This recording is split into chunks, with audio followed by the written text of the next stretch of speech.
CIET NCERT द्वारा प्रस्तुत है कक्षा 6 की विज्ञान की ध्वनि पाठ्य पुस्तक जिज्ञासा। पृष्ठ संख्या 177। अध्याय 10। सजीव विशेषताओं का अन्वेषण। अवधि और आयुष अपने माता पिता के साथ सुबह सैर के लिए जाते हैं। अवधि घोंगे के कुछ खोल पाती है और उन्हें उठाने लगती है।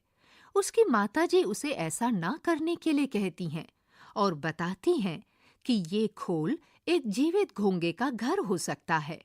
वास्तव में ये उनके शरीर का एक अंग होता है।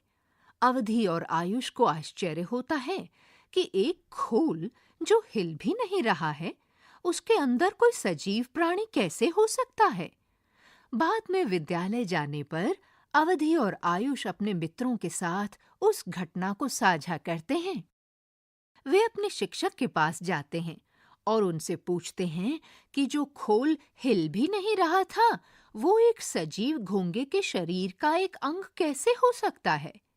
शिक्षक कक्षा में सजीव और निर्जीव पर चर्चा प्रारंभ करते हैं।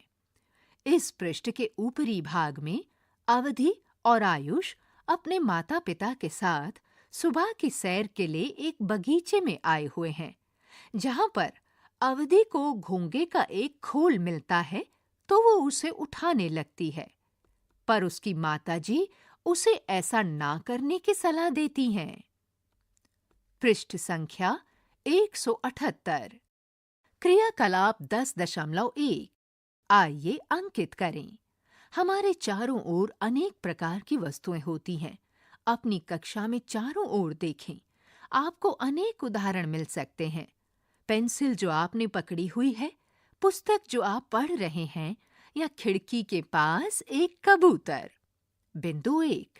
इन्हें तालिका 10.1 में सूचीबद्ध करें और आप अपनी समझ के आधार पर इन्हें सजीव या निर्जीव के रूप में पहचानें और स्तंभ 2 में भरें। बिंदु 2। इन्हें सजीव या निर्जीव में विभाजित करने के कारण का आधार स्तंभ 3 में भरें। तालिका 10.1। हमारे आसपास की सजीव और निर्जीव वस्तुएं।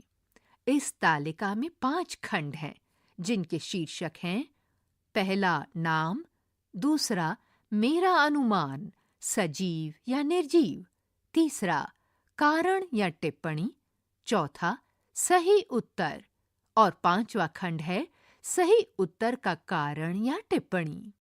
पहले खंड में जिन वस्तुओं के नाम लिखे हैं वो हैं पेंसिल, जो कि निर्जीव है, पुस्तक, उसके आगे रिक्त स्थान है, कबूतर, उसके आगे सजीव शब्द लिखा है, कार, जिसके आगे रिक्त स्थान है, पौधे, इसके सामने भी रिक्त स्थान है, और अन्य वस्तुएं, उनके सामने भी रिक्त स्थान है। आपको इन सभी वस्तुओं को परखकर दिए गए रिक्त स्थानों में उनके सजीव या निर्जीव होने की अवस्था लिखनी है और अपने उत्तर के लिए कारण या टिप्पणी भी लिखनी है। 10.1। वो क्या है जो सजीव को निर्जीव से पृथक करता है? तालिका 10.1 पर गौर करें। आपके विचार से एक पेंसिल निर्जीव और एक कबूतर सजीव क्यों है? आपके अनुसार सजीव प्राणियों और निर्जीव वस्तुओं में क्या अंतर होता है? पहचाने गए सजीवों में क्या समानताएं हैं? आपने पहचाना होगा कि गति एक ऐसी समानता है जो सभी सजीवों में होती है। आपने कारों को सड़क पर चलते हुए देखा होगा, तो क्या इसका अर्थ ये है कि कार सजीव होती है? ऐसे कार्यों को सूचीबद्ध कीजिए जो आप तो कर सकते हैं, लेकिन एक कार नहीं कर सकती। आप भी सजीव होने का एक अद्भुत उदाहरण हैं। जब भी आप अपनी आसपास की वस्तुओं को सजीव या निर्जीव के समूहों में बांटने का प्रयास करें, आप उन वस्तुओं की तुलना स्वयं से कर सकते हैं। पृष्ठ संख्या 179। ऐसी कौन सी विशेषताएं हैं जो आपको एक कार से अलग करने में सहायता करती हैं? उदाहरण के लिए, कार के आमाप आकार में अपने आप वृद्धि नहीं होती है। क्या इसका तात्पर्य है कि वो निर्जीव है? अब कार को निर्जीव के रूप में वर्गीकृत करने के लिए आपने किन विशेषताओं का उपयोग किया? सजीव होने की मूल विशेषताओं को पहचानने के लिए इसी प्रकार अपनी चर्चा को जारी रखिए। ऐसी कौन सी सामान्य विशेषताएं हैं जो सजीवों को निर्जीव वस्तुओं से पृथक करती हैं? आइए उनके बारे में जानते हैं। क्या हम सजीव और निर्जीव के बीच अंतर करने के लिए गति को एक विशेषता मान सकते हैं? अपने आसपास की 5 ऐसी वस्तुओं की सूची बनाइए जो अपने आप गतिमान हो सकती हैं। क्या आपके अनुसार सूचीबद्ध की गई 5 वस्तुएं केवल इसलिए सजीव हैं क्योंकि वे स्वयं गतिमान हो सकती हैं? अब जंतुओं की भांति पौधे तो स्वयं एक स्थान से दूसरे स्थान पर नहीं जा पाते, तो क्या आप उन्हें सजीव मानते हैं? यद्यपि पौधे एक स्थान से दूसरे स्थान पर नहीं जाते, लेकिन वे कुछ निश्चित प्रकार की गतियां प्रदर्शित करते हैं। पौधों में गति का एक उदाहरण फूलों का खिलना है। पौधों में गति का अन्य उदाहरण कीट भक्षी पौधों में जाना जा सकता है। कीट भक्षी पौधे अपने पोषण के लिए कीटों पर निर्भर होते हैं। कीट भक्षी पौधों का एक उदाहरण ड्रोसेरा है। ड्रोसेरा की पत्तियां तश्तरी सौसर के आकार की होती हैं, जिनमें असमान लंबाई वाले बाल जैसे अनेक तंतु होते हैं, जिनके छोर पर चिपचिपा पदार्थ होता है। जब भी कोई कीट तश्तरी की सतह को स्पर्श करता है, बाल अंदर की ओर मुड़ जाते हैं और अपने चिपचिपे छोर से कीट को जकड़ लेते हैं। अन्य कीट भक्षी पौधों में गति के प्रक्रम का अवलोकन करने का प्रयास कीजिए। आरोही लताएं भी अपने समीप रखी किसी वस्तु के चारों ओर लिपट जाती हैं। इसका तात्पर्य है कि भले ही पौधे एक स्थान से दूसरे स्थान पर नहीं जाते हैं, फिर भी वे गतिशीलता प्रदर्शित करते हैं। इस पृष्ठ के मध्य भाग में दाईं ओर ड्रोसेरा कीट भक्षी पौधे का एक चित्र दिया गया है, जिसके अंदर चिपचिपे बाल लगे हुए हैं, जो किसी भी कीट से स्पर्श करते ही अंदर की ओर खुद ब खुद मुड़ जाते हैं। आप अपनी तुलना अपने बचपन की तस्वीर से करें। क्या आप वो पोशाक पहन सकते हैं जो आप 4 वर्ष पहले पहनते थे? नहीं, क्योंकि आपके शरीर का आकार बड़ा हो गया है। इसका कारण आपके शरीर में वृद्धि है। पौधे और अन्य सजीव भी वृद्धि करते हैं। क्या हम ये मान सकते हैं कि वृद्धि सजीवों की एक विशेषता है? इस पृष्ठ के निचले भाग में दाईं ओर शिशु में लगातार होती वृद्धि का एक चित्र दिया गया है। शिशु जब बहुत छोटा होता है तो वो रेंग कर चलता है। फिर जब थोड़ा बड़ा होता है तो वो अपने 2 पैरों पर चलना सीखता है। उससे थोड़ा और बड़ा होता है तो उसके बचपन के कपड़े छोटे हो जाते हैं। पृष्ठ संख्या 180। सजीवों को अपनी वृद्धि और विकास के लिए भोजन, पोषण की आवश्यकता होती है। ऐसे 5 सजीवों को सूचीबद्ध कीजिए जिन्हें वृद्धि के लिए भोजन की आवश्यकता होती है। अब ऐसी प्रक्रिया के विषय में सोचिए जिसके बिना हम जीवित नहीं रह सकते। सामान्य रूप से चलने के बाद, दौड़ने के बाद और थोड़ा नृत्य करने के बाद आपके द्वारा प्रति मिनट ली जाने वाली श्वासों की संख्या गिनिए। आंकड़ों को अंकित कीजिए। आप क्या पाते हैं? क्या आप प्रत्येक स्थिति के बाद श्वासों की संख्या में कोई अंतर देखते हैं? क्या आपने कुत्ते, बिल्ली, गाय और भैंस जैसे अन्य जंतुओं की श्वसन प्रक्रिया पर ध्यान दिया है? जब वे विश्राम कर रहे हों, उनके पेट की गति को ध्यान से देखिए। श्वसन प्रक्रिया में जब हम श्वास अंदर की ओर खींचते हैं, वायु बाहर से हमारे शरीर में आती है। जब हम श्वास बाहर निकालते हैं, तो वायु हमारे शरीर से बाहर की ओर जाती है। श्वास लेना श्वसन प्रक्रिया का एक भाग है। क्या पौधे भी श्वसन करते हैं?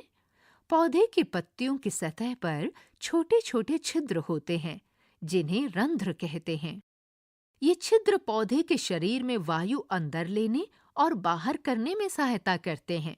अपने विद्यालय की वरिष्ठ कक्षाओं के विद्यार्थियों के साथ बातचीत कीजिए और उनसे अनुरोध कीजिए कि क्या वे आपकी कक्षा में सूक्ष्मदर्शी के उपयोग से रंध्रों को प्रदर्शित कर सकते हैं।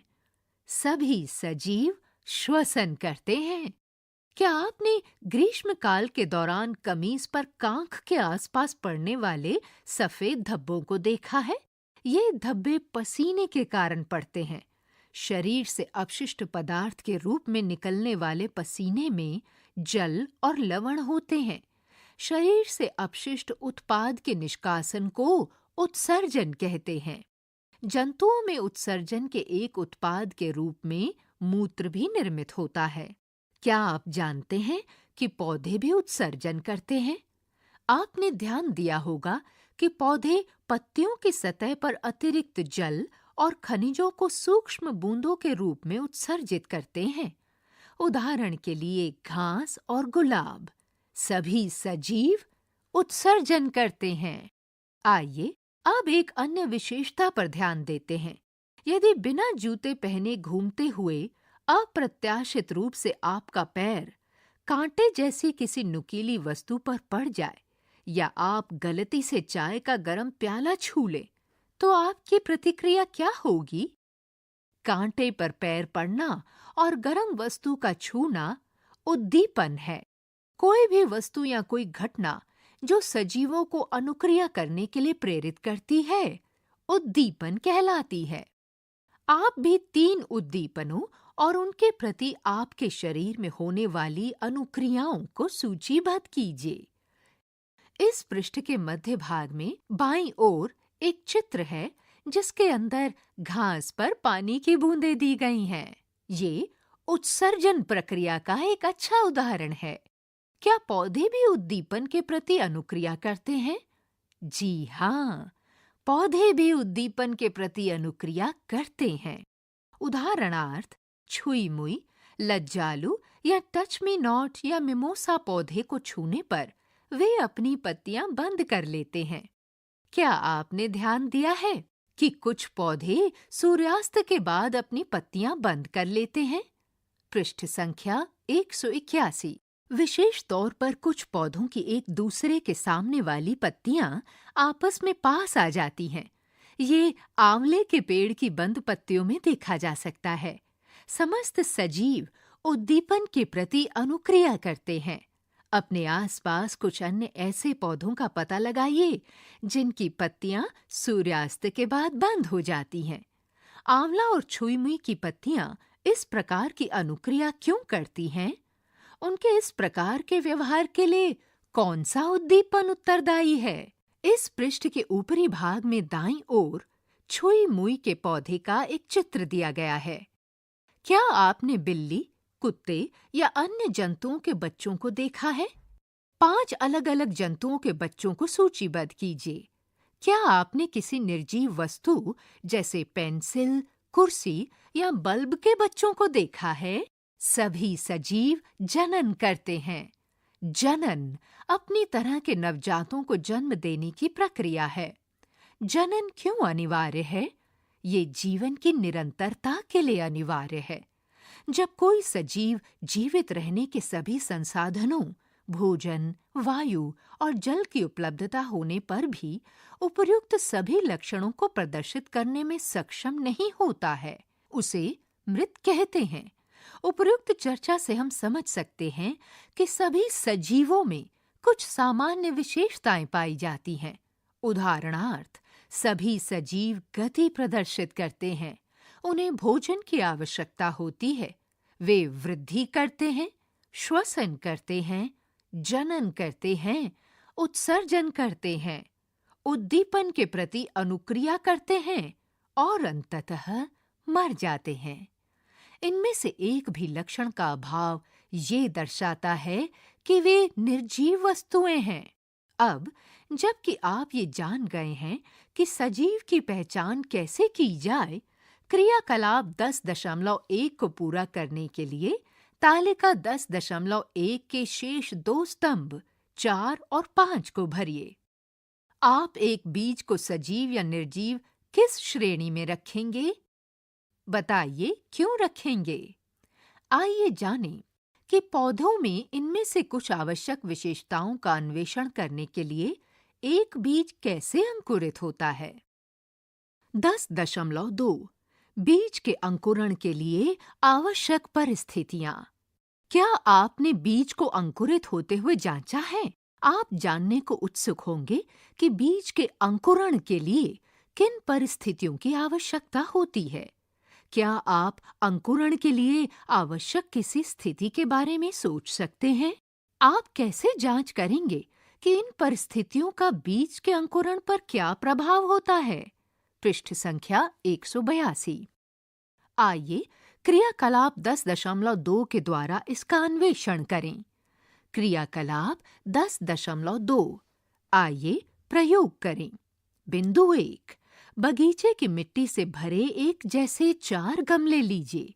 प्रत्येक गमले में किसी फली जैसे सेम, राजमा, लोबिया के 4-4 बीज बो दीजिए। अब इन गमलों को 15 दिन के लिए इन स्थितियों में रखिए। गमला क, मिट्टी में जल मत डालिए। इस गमले को सीधा सूर्य के प्रकाश में रखिए। गमला ख, मिट्टी में अत्यधिक मात्रा में जल डालिए जिससे कि मिट्टी के ऊपर जल हमेशा उपस्थित रहे। जल के कम होने पर नियमित रूप से इसमें जल डालते रहिए। गमले को सीधा सूर्य के प्रकाश में रखिए। गमला ग, नियमित रूप से गमले में उपयुक्त मात्रा में जल डालिए कि मिट्टी में हल्की नमी बनी रहे और गमले को अंधेरे स्थान पर रखिए। गमला घ, गमले में नियमित रूप से उपयुक्त मात्रा में जल डालिए जिससे कि गमले की मिट्टी में हल्की नमी बनी रहे। गमले को सीधा सूर्य के प्रकाश में रखिए। इस पृष्ठ के ऊपरी भाग में मिट्टी के गमलों के 4 अलग-अलग चित्र हैं। पहले चित्र क में सीधा सूर्य के प्रकाश में और जल रहित गमला दिया गया है। दूसरे चित्र ख में सीधा सूर्य के प्रकाश में और अत्यधिक जल युक्त गमला दिया गया है। तीसरे चित्र ग में पूर्णतः अंधेरे में और नम मिट्टी युक्त गमला दिया गया है और चौथे चित्र घ में सीधा सूर्य के प्रकाश में और नम मिट्टी युक्त गमला दिया गया है। बिंदु 2, तालिका 10.2 में वायु, सूर्य के प्रकाश और जल की उपलब्धता को इंगित कीजिए। बिंदु 3, जब किसी बीज में अंकुर निकलता है तो उसे अंकुरित बीज कहते हैं। बिंदु 3, जब किसी बीज में अंकुर निकलता है तो उसे अंकुरित बीज कहते हैं। अनुमान लगाएं कि क्या प्रत्येक गमले में बीजों का अंकुरण होगा। विभिन्न परिस्थितियों में रखे गए प्रत्येक गमले के विषय में अपने पूर्वानुमान तालिका 10.2 में अंकित कीजिए। पृष्ठ संख्या 183। बिंदु 4, 7 से 10 दिनों तक गमलों में बीज अंकुरण की स्थिति का नियमित अवलोकन कीजिए। अपने अवलोकनों को तालिका 10.2 में अंकित कीजिए। बिंदु 5, अपने पूर्वानुमानों की तुलना अपने अवलोकनों से कीजिए। तालिका 10.2, बीज के अंकुरण पर विभिन्न परिस्थितियों का प्रभाव। इस तालिका में 4 खंड हैं जिनके शीर्षक हैं फली के बीज वाले गमले, उपलब्धता, जिसके अंतर्गत 3 उपविषय हैं, वायु, सूर्य का प्रकाश, जल। तीसरे खंड का विषय है बीज का अंकुरण। इसके 2 उपशीर्षक हैं, पूर्वानुमान और अवलोकन। चौथे खंड का शीर्षक है अवलोकन का संभावित कारण। फली के बीज वाले गमले के नीचे वाक्य लिखे हैं। क, सीधा सूर्य के प्रकाश में और जल रहित। ख, सीधा सूर्य के प्रकाश में और अत्यधिक जल युक्त। ग, पूर्णतः अंधेरे में और नम मिट्टी युक्त। और घ, सीधा सूर्य के प्रकाश में और नम मिट्टी युक्त।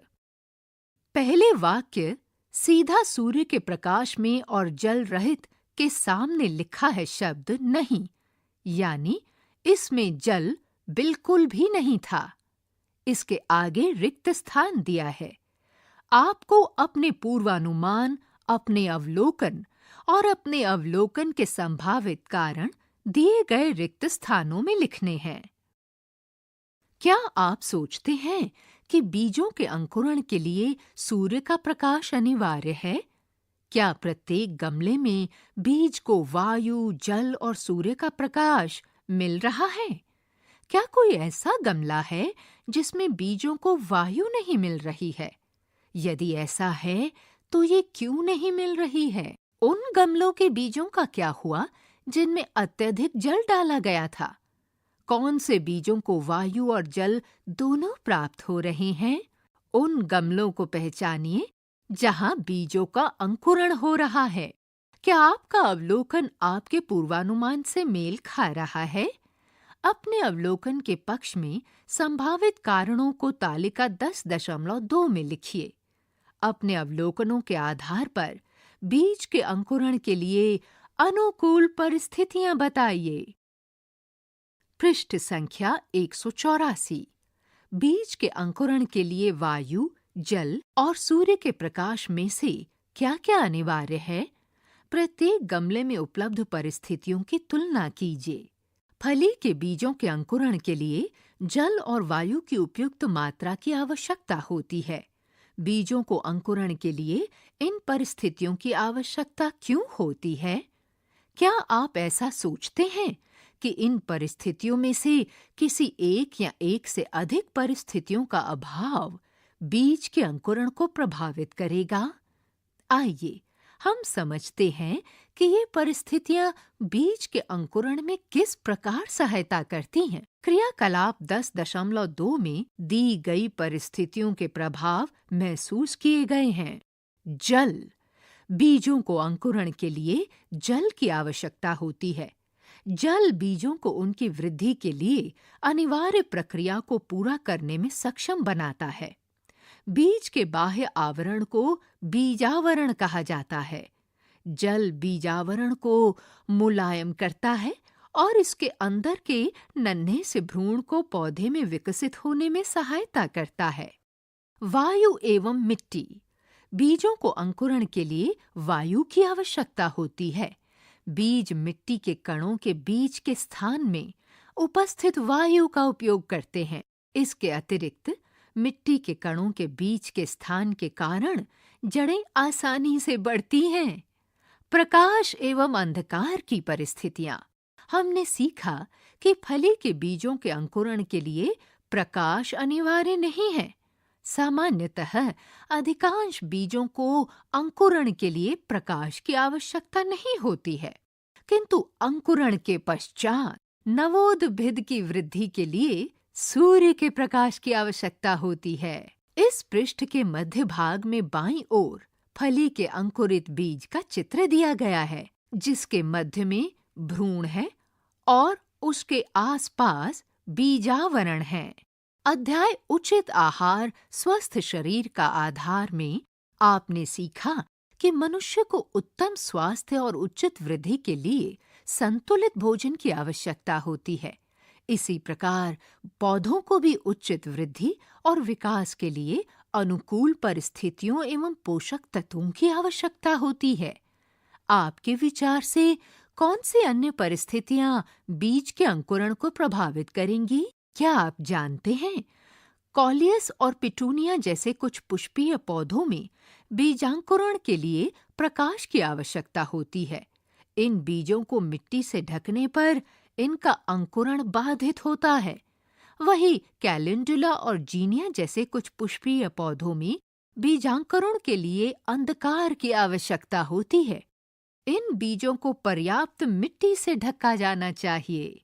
पृष्ठ संख्या 185। सजीवों की कौन सी विशेषताओं के कारण आपने क्रियाकलाप 10.1 में पौधों को सजीवों की श्रेणी में रखा?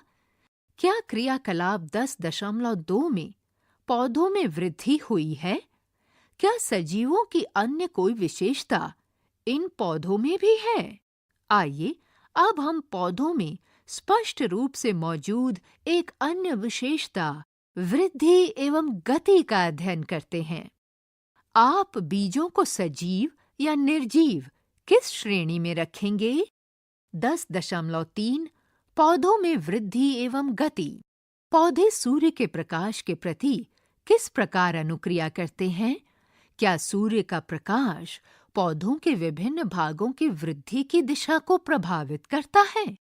किसी पौधे को उल्टा रखे जाने पर इसकी जड़ और प्ररोह की वृद्धि किस दिशा में होगी? आप इन प्रश्नों का उत्तर खोजने के लिए एक क्रियाकलाप की योजना कैसे बनाएंगे? क्रियाकलाप 10.3 आइए योजना बनाएं। बिंदु 1 कुछ फली अथवा चने के बीज लीजिए और उन्हें नम कपड़े या नम टिश्यू पेपर पर अंकुरित होने दीजिए। बिंदु 2 उन्हें छोटी जड़ और छोटी प्ररोह वाले नवोद्भिद में विकसित होने तक अंकुरित कीजिए। बिंदु 3 अब कांच के 3 बीकर या गिलास लीजिए और उन पर क, ख और ग लेबल लगा दीजिए।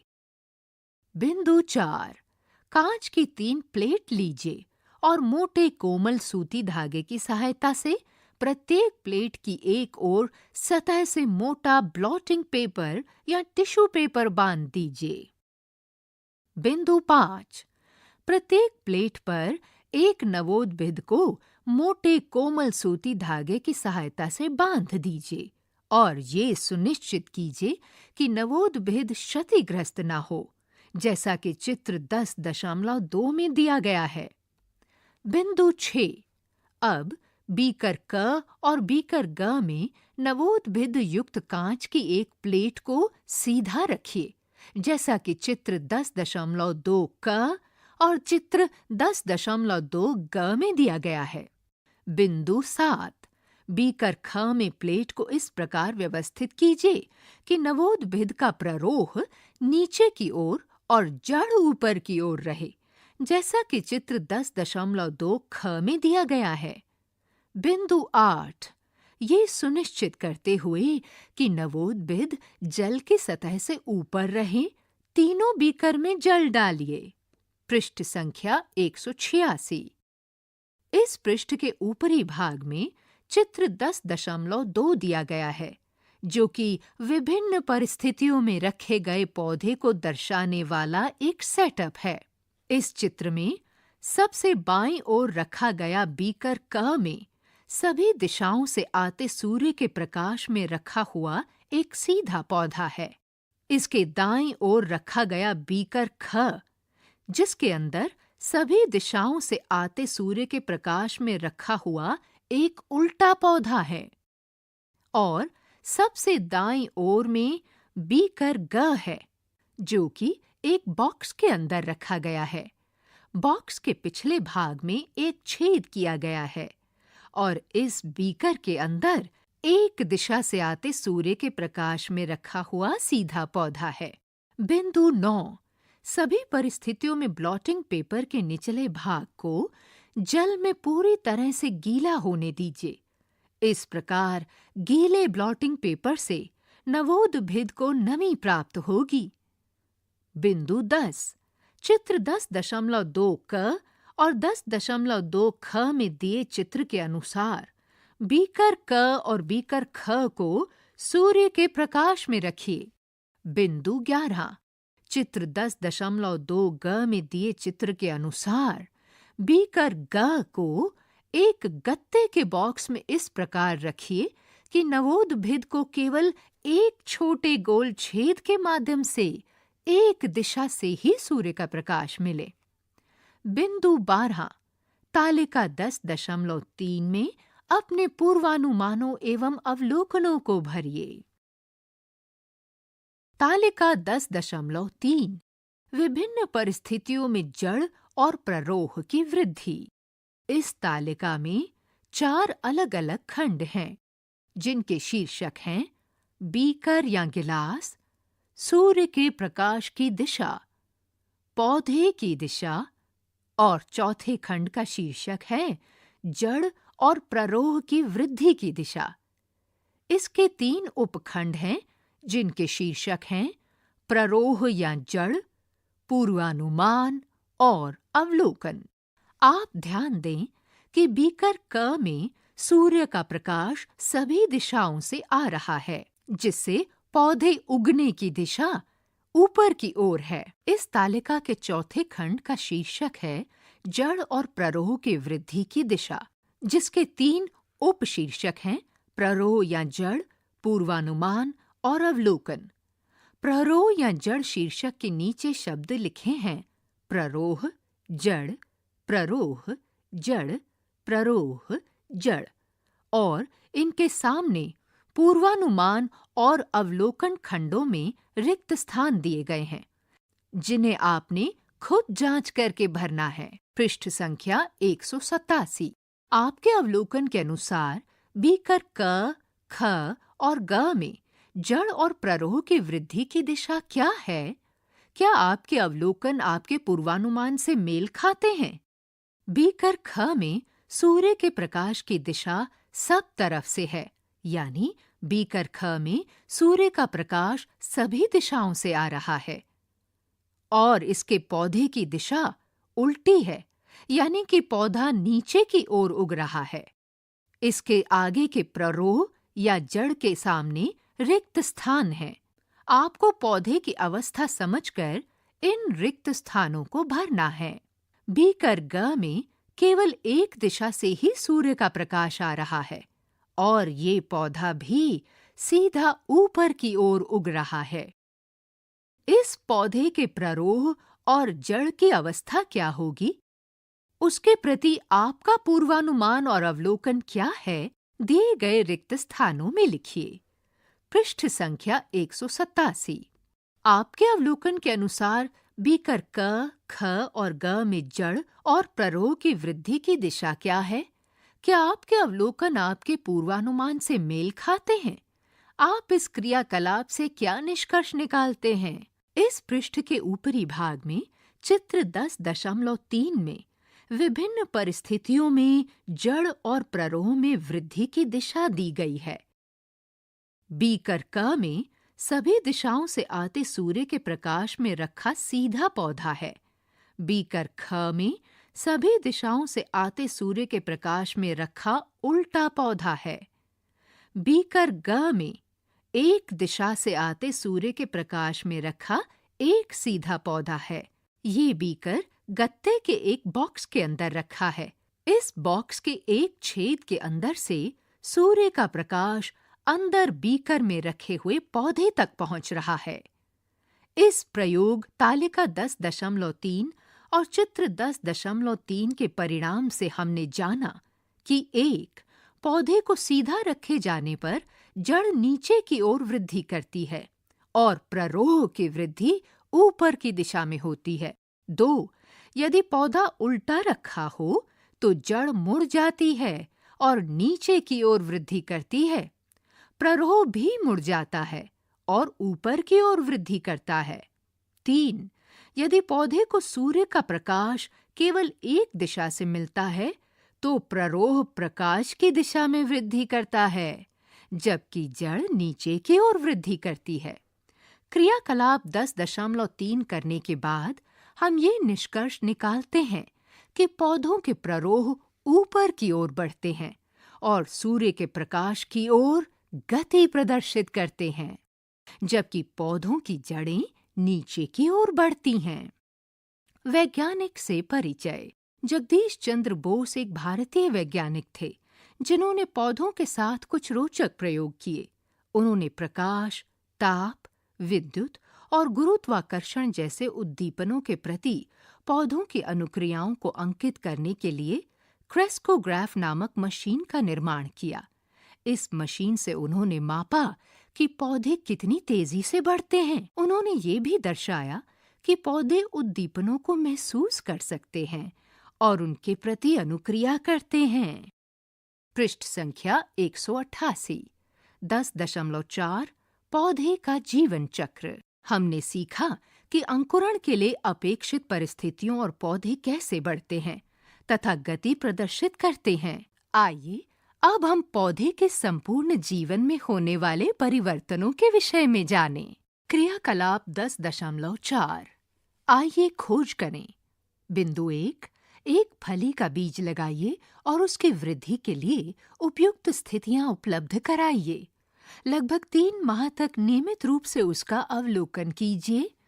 बिंदु 2 जब भी आपको कोई परिवर्तन लगे, अपने अवलोकन को तालिका 10.4 में अंकित कीजिए। बिंदु 3 जब भी कोई परिवर्तन लगे तो दिनांक को तालिका में लिखिए। इन प्रश्नों के उत्तर अंकित कीजिए। किसी परिवर्तन के होने से कितना समय लगा? आपके द्वारा समझे गए विभिन्न परिवर्तन तालिका 10.4 में चित्रांकित कीजिए। कितने दिनों के बाद पहला फूल आया है? फूल के कुछ भागों के सूखने के बाद क्या आपको आगे कोई अन्य वृद्धि महसूस हुई? फूल के शेष भाग किस प्रकार की संरचना में विकसित हुए? क्या फूल से विकसित कोई बीज युक्त फली या फल भी उगा है? बीज युक्त फलों के बनने के बाद पौधे का क्या हुआ? तालिका 10.4 पौधों की वृद्धि के दौरान देखे गए परिवर्तन। इस तालिका के 3 खंड हैं, जिनके शीर्षक हैं दिनांक, अवलोकन और चित्र। अवलोकन शीर्षक के नीचे लिखा है बीज बोए गए। आपने बीजों को कब बोया? दिनांक शीर्षक के नीचे दिए गए रिक्त स्थान में लिखें और उसका एक चित्र भी यहाँ लगाएं। तालिका 10.4 में फली के पौधे की वृद्धि के संबंध में आपने जो अवलोकन अंकित किए हैं, उन्हें ध्यान से पढ़िए। फलों के बनने के बाद आपने क्या-क्या परिवर्तन महसूस किए? क्या आपके द्वारा इसमें निरंतर पानी डाले जाने के बाद भी पौधा पीला होकर सूख गया? पृष्ठ संख्या 189। अपने फली के पौधे से प्राप्त बीजों को उगाइए। जांच कीजिए कि बीज किस प्रकार फली के पौधों की नई पीढ़ी को आगे बढ़ाता है। तालिका 10.4 में अपने द्वारा बनाए गए चित्र की तुलना चित्र 10.4 से कीजिए। इस चित्र के मध्य भाग में फली के पौधे का एक संपूर्ण जीवन चक्र दिया हुआ है। इस चक्र की शुरुआत बीज की अवस्था 1 से होती है। फिर अवस्था 2 में बीज का अंकुरण होता है। अवस्था 3 में पत्तियों का प्रकटन होता है और उसके बाद अवस्था 4 में फूलों का प्रकटन होता है। अवस्था 5 में फलों का प्रकटन होता है और इसके बाद पौधे की मृत्यु हो जाती है, लेकिन उसका फल बीज सहित फली नए बीज को उगाने के लिए तैयार हो जाता है। बीज एक पौधे के रूप में वृद्धि करता है और परिपक्व होकर फूल और फल उत्पन्न करता है। इस उदाहरण में नई फलियां ही इस पौधे के फल हैं। इनके भीतर बीज होते हैं जो इस पौधे की पीढ़ी को आगे बढ़ाते हैं। बीज से पौधा और फिर बीजों की अगली पीढ़ी तक की संपूर्ण प्रक्रिया को पौधे का जीवन चक्र चित्र 10.4 कहा जाता है। जब एक पौधा बढ़ना बंद कर देता है और अनिवार्य सभी परिस्थितियों की उपलब्धता के बाद भी उसमें जीवन की गतिविधियां धीरे धीरे समाप्त हो जाती हैं, तब उस पौधे को मृत मान लिया जाता है। पृष्ठ संख्या 190। 10.5 जंतुओं का जीवन चक्र। हमने एक पौधे के जीवन चक्र के विषय में जाना। हमने देखा कि पौधों के जीवन चक्र में अनेक परिवर्तन होते हैं। क्या आपने कभी ध्यान दिया कि समय के साथ जंतु कैसे बड़े होते हैं? विभिन्न जंतुओं के बच्चों के रेखा चित्र बनाइए और उनके नाम लिखिए। 10.5.1 मच्छर का जीवन चक्र। अपने आसपास मच्छरों की भिनभिनाहट की ध्वनि सुनना हम सबके लिए एक सामान्य अनुभव है। मादा मच्छर खून चूसने वाले कीट हैं जिनसे मलेरिया, डेंगू और चिकनगुनिया जैसी अनेक बीमारियों का संचरण हो सकता है।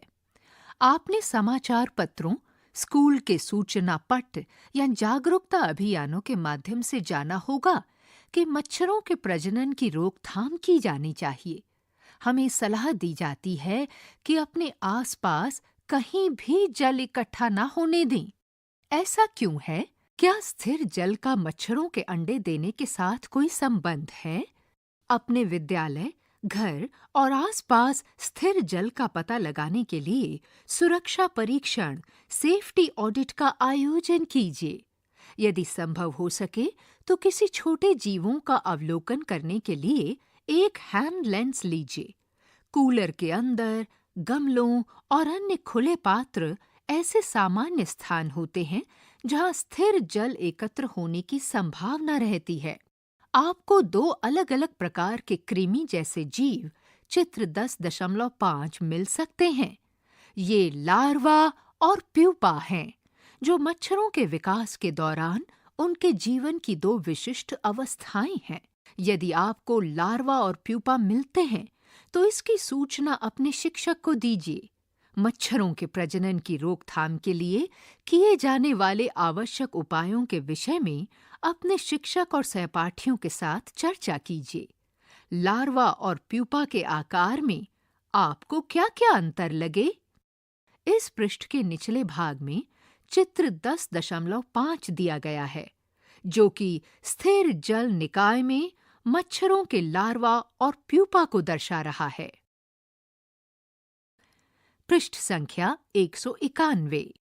जल निकायों में देखे गए मच्छरों के लार्वा और प्यूपा बार-बार जल की सतह पर आते हैं।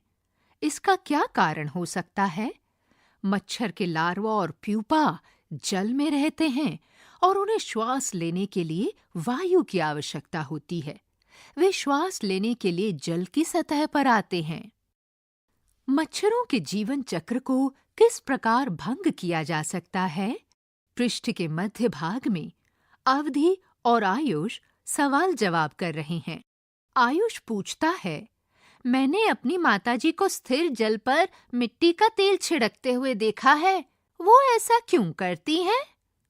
तो अवधि कहती है, मिट्टी का तेल जल की सतह पर एक पतली परत बनाता है। ये परत जल को वायु से पृथक कर देती है और लार्वा और प्यूपा श्वास द्वारा वायु ग्रहण नहीं कर पाते हैं। परिणामतः वे मर जाते हैं। क्रियाकलाप 10.5। आइए विश्लेषण करें। आइए एक रोचक पहेली सुलझाएं। आप कैसे निर्णय करेंगे कि अंडा अवस्था के तुरंत बाद कौन सी अवस्था, लार्वा या प्यूपा पहले आती है? कल्पना कीजिए कि आपको पोखर के जल से भरा एक पात्र दिया जाता है, जिसमें लार्वा और प्यूपा हैं। इनकी अवस्थाओं का सही अनुक्रम पता करने के लिए एक क्रियाकलाप की योजना बनाएं। इस पृष्ठ के दाईं ओर अवधि का चित्र है, जो कह रही है, मेरी योजना। अपना क्रियाकलाप सृजन करने के लिए आप अवधि द्वारा बताई गई इस योजना की सहायता ले सकते हैं। चरण 1, मेरे पास जल से भरा एक पात्र है जिसमें मच्छर के लार्वा और प्यूपा हैं। चरण 2, मैं 4 से 5 लार्वा और प्यूपा को समान जल वाले अलग-अलग पात्रों में विभक्त करूंगी। चरण 3, मैं इनका एक अवस्था से अगली अवस्था में परिवर्तन जानने के लिए प्रतिदिन इनका अवलोकन करूंगी। चरण 4, यदि लार्वा प्यूपा में परिवर्तित होता है तो इसका तात्पर्य होगा कि लार्वा की अवस्था प्यूपा से पूर्व की होती है। यदि इसका उल्टा होता है तो प्यूपा की अवस्था लार्वा के पूर्व की होगी। चरण 5, मैं जांच करूंगी कि मच्छर पहले किस पात्र में पैदा होता है। पृष्ठ संख्या 192। ये अवलोकन वृद्धि एवं विकास के सही अनुक्रम को जानने में हमारी सहायता करेंगे। अब कल्पना कीजिए कि आपको पोखर के जल से भरा एक पात्र दिया जाता है, जिसमें लार्वा और प्यूपा हैं। उन्हें पात्र से अलग किए बिना ये निश्चित करने के लिए कि दोनों अवस्थाओं में से पहले कौन सी अवस्था आएगी, आप क्रियाकलाप की किस प्रकार योजना बनाएंगे? इस पृष्ठ के मध्य भाग में चित्र 10.6 के अंदर मच्छर का जीवन चक्र दिया गया है। मच्छर की अवस्था 1 में अंडा पैदा होता है। अवस्था 2 में वही अंडा लार्वा में परिवर्तित हो जाता है। फिर आती है मच्छर बनने की अवस्था 3, जिसमें वो लार्वा से प्यूपा बनता है, और चौथी अवस्था में वो बढ़कर एक वयस्क मच्छर बन जाता है। आइए मच्छर के जीवन चक्र की इन अवस्थाओं के विषय में और अधिक जानें।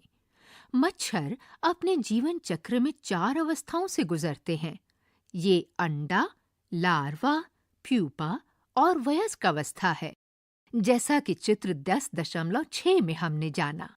प्यूपा से निकला वयस्क मच्छर जल की सतह पर थोड़ा विश्राम करता है और फिर उड़ जाता है।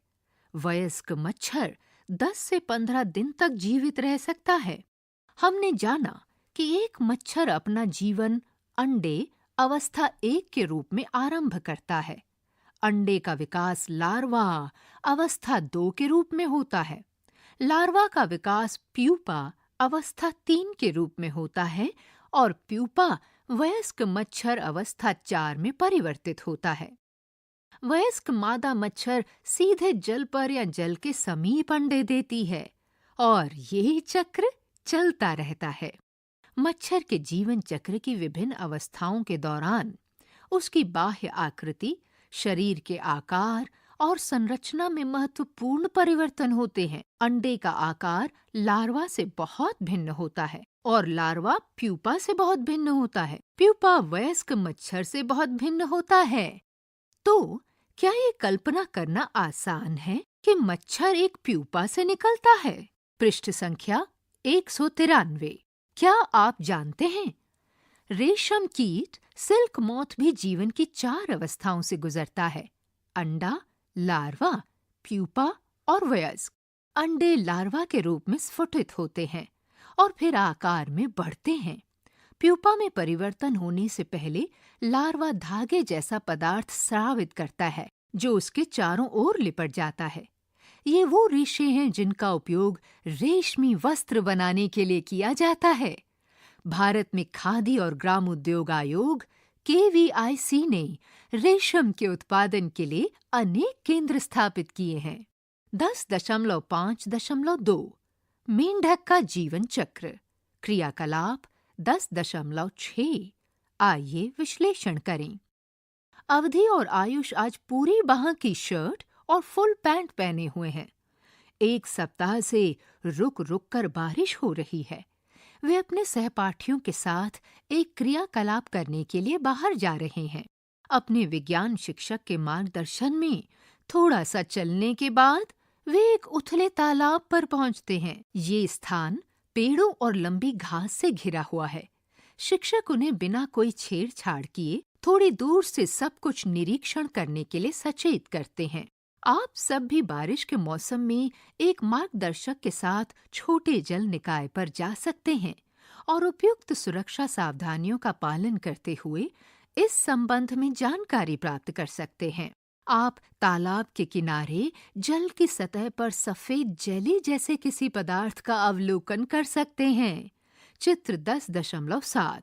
ये जेली जैसा पदार्थ जल में या उसके आसपास उगने वाले किसी पौधे के साथ भी संलग्न हो सकता है। ये जेली जैसा पदार्थ मेंढक के अंडे का समूह होता है, जिसे जलांडक के रूप में जाना जाता है।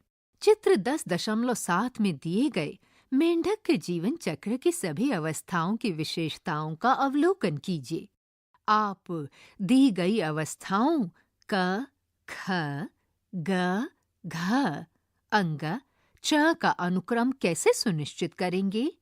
कुछ अवस्थाएं अपने आरंभिक और अंतिम आकारों में स्पष्ट परिवर्तन दिखाती हैं, स्पष्ट परिवर्तन लाती हैं।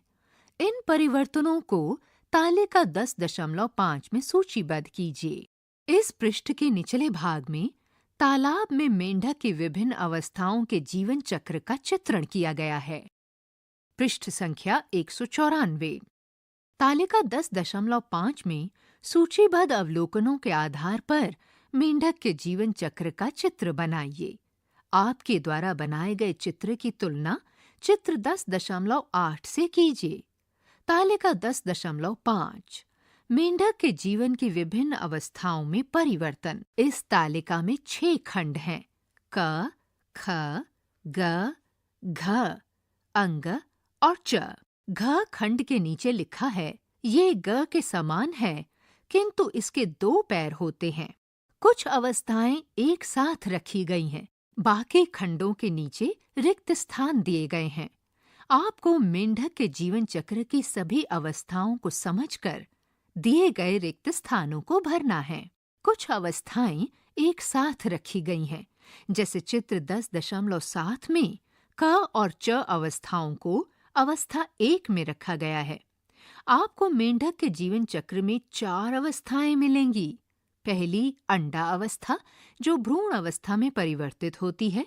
दूसरी टैडपोल अवस्था, जिसमें पहले पूंछ युक्त तथा पैर विहीन प्रारंभिक अवस्था और पीछे के पैरों सहित बाद की अवस्था होती है। तीसरी मंडूकक फ्रॉगलेट अवस्था और चौथी वयस्क मेंढक अवस्था, जैसा कि इस पृष्ठ के निचले भाग में दिए गए चित्र 10.8 में है। इस पृष्ठ के निचले भाग में मेंढक का जीवन चक्र दिया गया है। चित्र 10.8। इसमें अवस्था 1 क, जिसे हम जलांडक भी कहते हैं, जब मेंढक के अंडे 1 दिन के होते हैं, वो बहुत छोटे होते हैं। फिर आती है मेंढक की अवस्था 1 ख, यानी कि भ्रूण अवस्था, जब वो अंडे लगभग 3 से 4 दिन के होते हैं। फिर आती है अवस्था 2 क, यानी पूंछ के साथ टैडपोल अवस्था, जब वो 7 से 10 दिन के हो जाते हैं। इस अवस्था के बाद आती है अवस्था 2 ख, यानी जब पैरों के साथ टैडपोल प्रतिक्रिया करते हैं। इस वक्त वो 8 से 10 सप्ताह के हो जाते हैं। फिर आती है अवस्था 3, यानी मंडूकक अवस्था। अब वो 12 सप्ताह के हो जाते हैं। आखिर में आती है मेंढक की अवस्था 4, यानी वयस्क मेंढक की अवस्था। अब वो 14 सप्ताह का हो गया है। इन बिंदुओं पर कक्षा में चर्चा कीजिए। मेंढक के ये अंडे उन अन्य अंडों से किस प्रकार भिन्न हैं जो आपने पहले कभी महसूस किए हैं?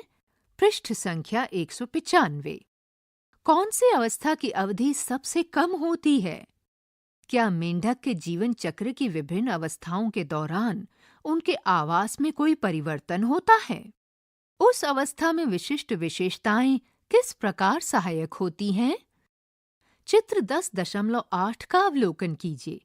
आप जानेंगे कि टैडपोल के पिछले पैर विकसित हो गए हैं, किंतु फिर भी उनकी पूंछ है। पूंछ उन्हें जल में तैरने में सहायता करती है। धीरे धीरे टैडपोल छोटे मेंढक की तरह दिखने लगता है, जिन्हें मंडूकक कहते हैं। वे अब भी जल में रहते हैं, लेकिन कुछ समय थल पर भी बिताना आरंभ कर देते हैं। वे बड़े होते जाते हैं और उनकी पूंछ पूर्णतः लुप्त हो जाती है।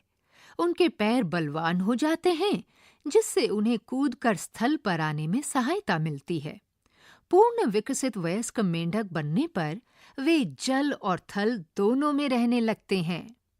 पृष्ठ के मध्य भाग में अवधि और आयुष आपस में प्रश्न कर रहे हैं। आयुष पूछता है, आपके विचार से क्या पक्षी भी जीवन चक्र की विभिन्न अवस्थाओं में महत्वपूर्ण परिवर्तन प्रदर्शित करते हैं? तो अवधि पूछती है, जंतुओं का जीवन चक्र पौधों के जीवन चक्र से किस प्रकार भिन्न होता है? पौधे और जंतु सजीव जगत का एक भाग हैं। वे अपने जीवन काल में अनेक परिवर्तनों से गुजरते हैं।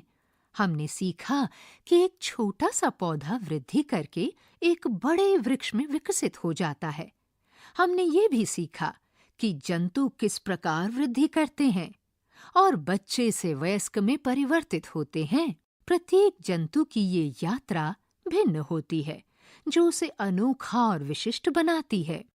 हमने प्यूपा को कीटों में और टैडपोल को मेंढक में परिवर्तित होते हुए जाना। इस प्रकार के परिवर्तन पौधों और जंतुओं के जीवित रहने और अपनी प्रजाति की निरंतरता को बनाए रखने के लिए महत्वपूर्ण होते हैं। हमें भी उनका और उनके आवास स्थानों का ध्यान रखना चाहिए। उनके आवास विकसित और सुरक्षित करके हम इस समृद्ध सजीव जगत में योगदान दे सकते हैं। पृष्ठ संख्या 196। प्रमुख शब्द: श्वास लेना, मृत, उत्सर्जन, अंकुरण, वृद्धि, लार्वा, जीवन चक्र, सजीव, गति, निर्जीव, पोषण, प्यूपा, जनन, श्वसन, अनुक्रिया, उद्दीपन और टैडपोल। निष्कर्ष निकालना, सृजन करना, योजना, प्रयोग, अन्वेषण करना, पहचान करना, अवलोकन, पूर्वानुमान, जलांडक। सारांश, मुख्य बिंदु। बिंदु 1, हमारे आसपास की वस्तुओं को सजीव और निर्जीव में श्रेणीकृत किया जा सकता है। बिंदु 2, सजीवों की मूल विशेषताएं हैं कि वे गति करते हैं, खाते हैं, वृद्धि करते हैं, श्वास लेते हैं, उत्सर्जन करते हैं, उद्दीपन के प्रति अनुक्रिया करते हैं, जनन करते हैं और मरते हैं। इनमें से किसी भी विशेषता की अनुपस्थिति इंगित करती है कि वे सजीव नहीं हैं। बिंदु 3, प्रत्येक सजीव अपने जीवन काल में अनेक अवस्थाओं से गुजरता है। बिंदु 4, बीजों का अंकुरण जल, वायु, उपयुक्त प्रकाश और अथवा अंधकार की परिस्थितियों की उपलब्धता पर निर्भर करता है। बिंदु 5, बीजों के अंकुरण के समय जड़ें सामान्यतः नीचे की ओर, जबकि प्ररोह ऊपर की ओर वृद्धि करते हैं। पृष्ठ संख्या 197। एक पौधे का जीवन चक्र बीज के अंकुरण से आरंभ होता है और उसके बाद वो वृद्धि और विकास की अनेक अवस्थाओं से गुजरता है। इनमें पुष्पन और बीज उत्पादन सम्मिलित हैं। उनके जीवन चक्र के दौरान उत्पन्न बीज नए पौधों में अंकुरित हो जाते हैं और ये चक्र जारी रहता है। बिंदु 7, एक जंतु का जीवन चक्र जनन के फल स्वरूप नवजात के जन्म से आरंभ होकर वृद्धि और विकास की विभिन्न अवस्थाओं से गुजरता है। तत्पश्चात वयस्क अवस्था आती है और अंततः मृत्यु हो जाती है। जनन की प्रक्रिया जीव की निरंतरता को सुनिश्चित करती है। बिंदु 8, मच्छर अपने जीवन काल में अंडे, लार्वा, प्यूपा और वयस्क अवस्थाओं से गुजरते हैं। मेंढक के जीवन की अवस्थाओं में अंडे, टैडपोल, मंडूकक, फ्रॉगलेट और वयस्क अवस्थाएं सम्मिलित हैं। बिंदु 9, कुछ सजीवों जैसे मच्छरों और मेंढकों के जीवन चक्र की विभिन्न अवस्थाओं में महत्वपूर्ण परिवर्तन होते हैं। ये परिवर्तन उनके शरीर के आकार, संरचना और कभी-कभी आवास में भी महसूस किए जाते हैं। आइए और अधिक सीखें। 1, पौधों और जंतुओं के जीवन चक्र में समानताओं और भिन्नताओं को सूचीबद्ध कीजिए। 2, यहाँ दी गई तालिका में कुछ विवरण डाटा दिया गया है। तालिका का अध्ययन कीजिए और दूसरे व तीसरे स्तंभ में दी गई स्थितियों के लिए उपयुक्त उदाहरणों का पता लगाने का प्रयास कीजिए। यदि आपको लगता है कि यहाँ दी गई किसी भी स्थिति के लिए उदाहरण संभव नहीं है, तो स्पष्ट कीजिए कि ऐसा क्यों है। इस तालिका में 5 खंड हैं, जिनके शीर्षक हैं: क्रम संख्या, क्या इसकी वृद्धि होती है, क्या ये श्वास लेता है, उदाहरण और टिप्पणी। अब आपको विभिन्न पौधों और जंतुओं के जीवन चक्र की समानताओं और भिन्नताओं का अवलोकन करके दिए गए रिक्त स्थानों को भरना है। दूसरे खंड, जिसका शीर्षक है क्या इसकी वृद्धि होती है, उसके नीचे लिखे हैं शब्द नहीं, नहीं, हाँ, हाँ। और तीसरे खंड, जिसका शीर्षक है क्या ये श्वास लेता है, उसके नीचे शब्द लिखे हैं नहीं, हाँ, नहीं, हाँ। क्रम संख्या शीर्षक के नीचे क्रम संख्याएं लिखी हैं 1, 2, 3, 4. पृष्ठ संख्या 198. 3. आपने सीखा है कि बीजों के अंकुरण के लिए भिन्न भिन्न परिस्थितियों की आवश्यकता होती है। अनाजों और दालों के उपयुक्त भंडारण के लिए हम इस ज्ञान का उपयोग किस प्रकार कर सकते हैं? 4. आपने सीखा है कि टैडपोल की एक पूंछ होती है, लेकिन जब वृद्धि के बाद ये मेंढक बनता है तो पूंछ लुप्त हो जाती है। टैडपोल अवस्था में पूंछ होने से क्या लाभ मिलता है? 5. चरण का कहना है लकड़ी का लट्ठा निर्जीव है क्योंकि इसमें गति नहीं होती। इसके विपरीत चारू इसे सजीव मानती है क्योंकि ये वृक्षों से प्राप्त होता है। चरण और चारू के कथनों के पक्ष या विपक्ष में अपने अपने तर्क दीजिए। 6. मच्छर और मेंढक के जीवन चक्र में क्या समानताएं और क्या विभेदकारी विशेषताएं होती हैं? 7. एक पौधे को उसकी वृद्धि के लिए उपयुक्त सभी स्थितियां उपलब्ध कराई गई हैं। चित्र 10.9. एक सप्ताह पश्चात आप इस पौधे के प्ररोह और जड़ में किस परिवर्तन की अपेक्षा करते हैं? उसका चित्र बनाइए। इसके कारण भी लिखिए। इस पृष्ठ के निचले भाग में बाईं ओर चित्र 10.9 और चित्र 10.10 दिए गए हैं। पहले चित्र में भूमि के ऊपर रखे हुए गमले में एक बीज अंकुरित हुआ है और दूसरे चित्र में 3 विभिन्न गमले रखे हैं। 3 विभिन्न अवस्थाएं दी गई हैं। 8. तारा और विजय ने एक प्रयोग का सेटअप तैयार किया है जिसे चित्र 10.10 में दिया गया है।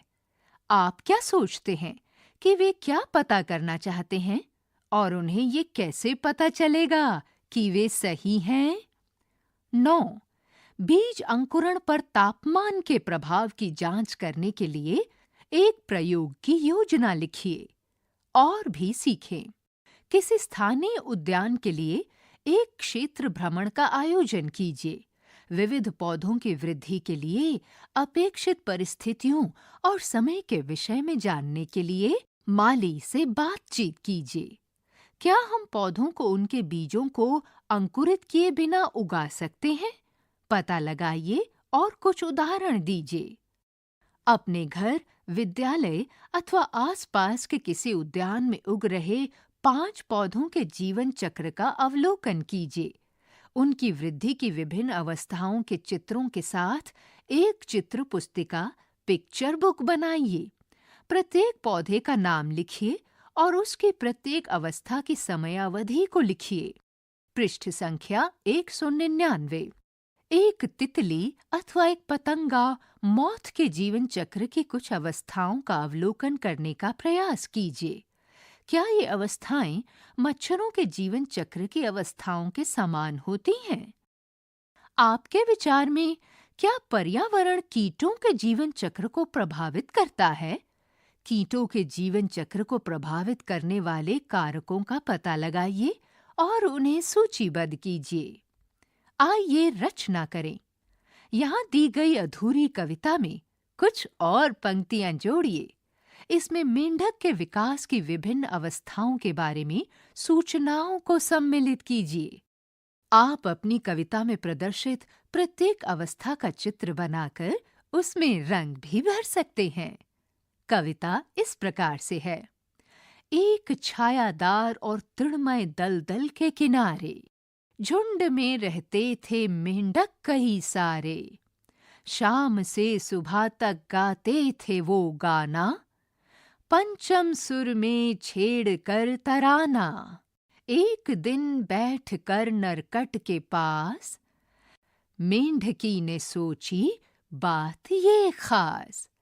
प्रजनन का है समय सही, होता मुझे है आभास। इसके आगे रिक्त स्थान है।